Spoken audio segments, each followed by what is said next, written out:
Sementara itu, ribuan elemen masyarakat Bali tolak reklamasi sore tadi menggelar aksi damai di kawasan Renon dan Pasar. Aksi yang diprakarsai Pasubayan Desa Adat dan Pekraman Bali tolak reklamasi serta For Bali berakhir di depan kantor Gubernur Bali. Aksi damai Bali tolak reklamasi Teluk Benoa dilakukan dengan long march, berawal dari parkir timur lapangan Renon dan Pasar dan berhenti di depan Monumen Bajresani Renon dan Pasar dengan pementasan musik dari Superman is Dead. Long march berakhir di depan kantor Gubernur Bali dengan peserta sebanyak 1.000 lebih yang berasal dari semua kabupaten kota se-Bali.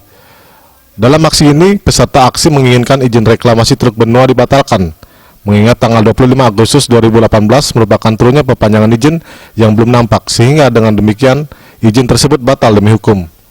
Aksi damai juga diisi dengan penyiratan tirta dari Pura Besakih sebagai bentuk negara gunung penolakan terhadap reklamasi Teluk Benoa.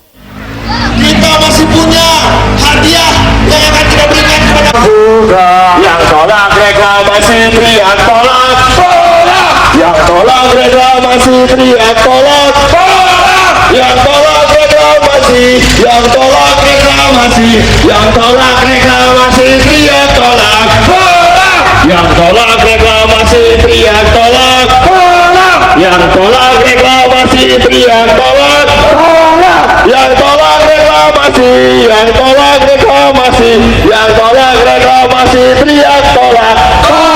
Untuk kawan-kawan yang baru datang, segera parkir kendaraannya, bergabung bersama.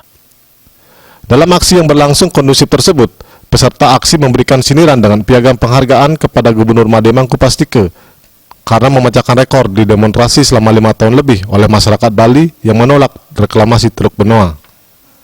Jaya dan Adi Setiawan, Bali TV.